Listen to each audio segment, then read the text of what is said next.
I want you to think of something that you're very good at, a skill that Allah subhanahu wa ta'ala has given you.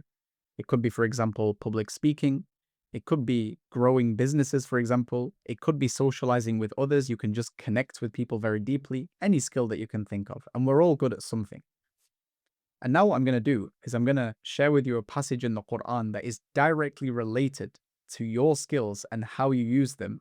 And when I read them, you'll probably be very confused as to how they relate. But by a bit of reflection, you'll realize that they're very relatable and it's like a masterclass in tazkiyah, purification of the heart. And this story, this passage, is about Sulaiman alayhi salam, a prophet of Allah. Now, Sulaiman was a very unique prophet. He was a king that had so much provisions, and he had some of the greatest of skills that no other human being has had. For example, he could speak to the animals, so he could understand their language and he could communicate with them. And he could also control the jinn, who are from the unseen world, and they are a mighty being that we as humans cannot see, but he could see them and he could even control them. And likewise, he could control the weather. He could control the wind. So at his service, he can just make the wind waft left and right. So he could do all of these things. And these are very impressive skills, are they not? And so Allah subhanahu wa ta'ala opens the passage by painting you an image, making you just visualize something mighty about Sulaiman alayhi salam. Allah talks about his army, and he says, وَحُشِرَ لِسُلَيْمَانَ جُنُودُهُ مِنَ الْجِنِّ وَالْإِنسِ وَالطَّيْرِ فَهُمْ يُوزَعُونَ. And gathered for Sulaiman was his army, who was made up of human beings, and the jinn, and even the birds as well. So even the birds were part of his army. Imagine the birds soaring through the sky, the jinn being a massive being that we cannot see, but he can see them, and then the men in rows marching forth.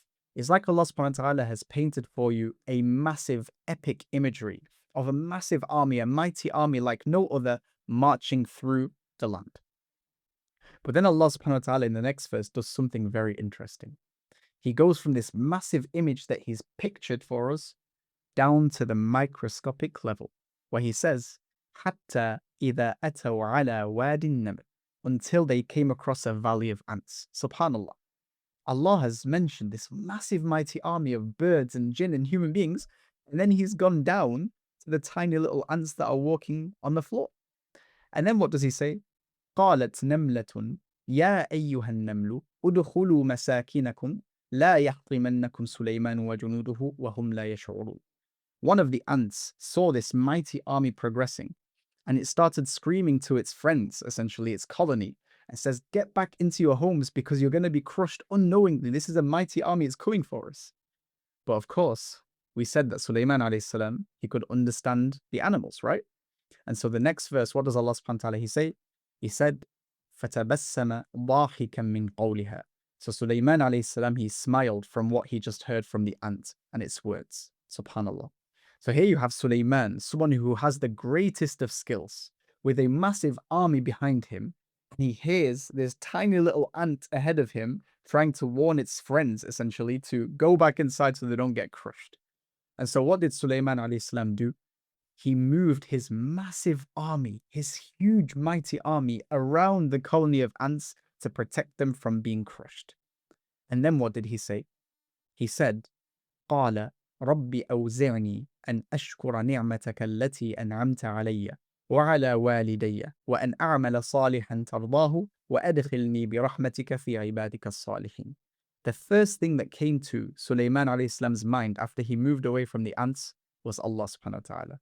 The first thing he said was what? He said, Ya Allah, please allow me to always be grateful for the favors that you've given me. Please allow me to use these favors, these things that you've given me, these blessings to do more good. And Ya Allah, please enter me into Jannah forever and to be in the company of the righteous servants of yours. SubhanAllah. That's the first thing that came to his mind when he put to use one of the most incredible skills that any human being has had. Think about it.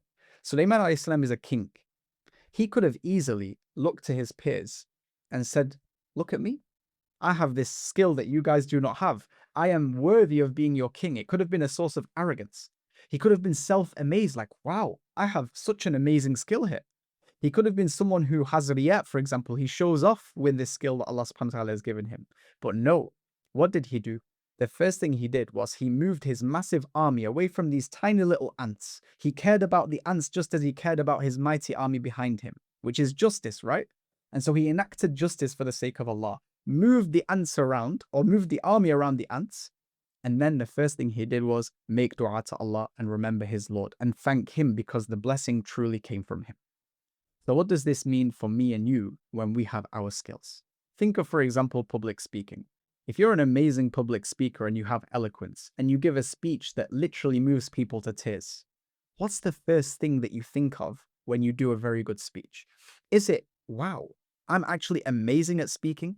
I'm so good that, you know what, from now on, I'm not going to accept any event except that it has thousands of attendees, for example? Is that how you respond?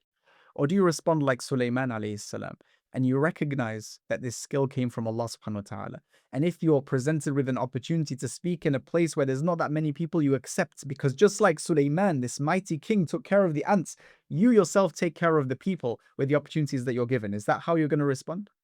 Think of the skill that you thought of in the beginning of this video. How do you respond when you actually put this skill to use? How do you respond when you actually do very, very well in that skill that Allah has given you? Do you remember Allah?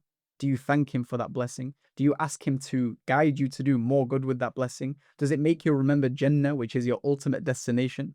Or does it fill you with arrogance, self-amazement, riyat, for example, you show off to the people with it? How does it make you respond? Always remember that Sulaiman alayhi salam had the dunya subservient to him. And because he was a prophet, because he was a righteous man, none of those skills or provisions that he had deterred him from Allah. Rather, it brought him closer to Allah subhanahu wa ta'ala. And he used them in his service, seeking his pleasure. And that's what our life is all about. Allah subhanahu wa ta'ala, He says, الَّذِي خَلَقَ الْمَوْتَ وَالْحَيَاةَ لِيَبْلُوَكُمْ أَيُّكُمْ أَحْسَنُ عَمَلًا. Allah is the one who created life and death and life, to test which of us are best in deeds. Our entire life right now is all about seeking the pleasure of Allah. Allah's given you. What are you going to do with what He's given you? Are you going to seek His pleasure or are you going to seek His displeasure? This is the reality. And so think of your skills and always remember that I need to respond like Sulaiman alayhi salam. And if you want to have an action point from this video, I encourage you to memorize the dua that he made after he protected the ants. قال ربي أوزعني أن أشكر نعمتك التي أنعمت علي وعلى والدي وأن أعمل صالحا ترضاه وأدخلني برحمتك في عبادك الصالحين. Try and memorize that dua and use it next time you put your skill to use, inshallah, just like Sulaiman alayhi salam did, and watch what happens to your heart. Watch what happens to your tranquility. Watch what happens to the barakah that Allah gives you. Perhaps Allah multiplies your skill because of this.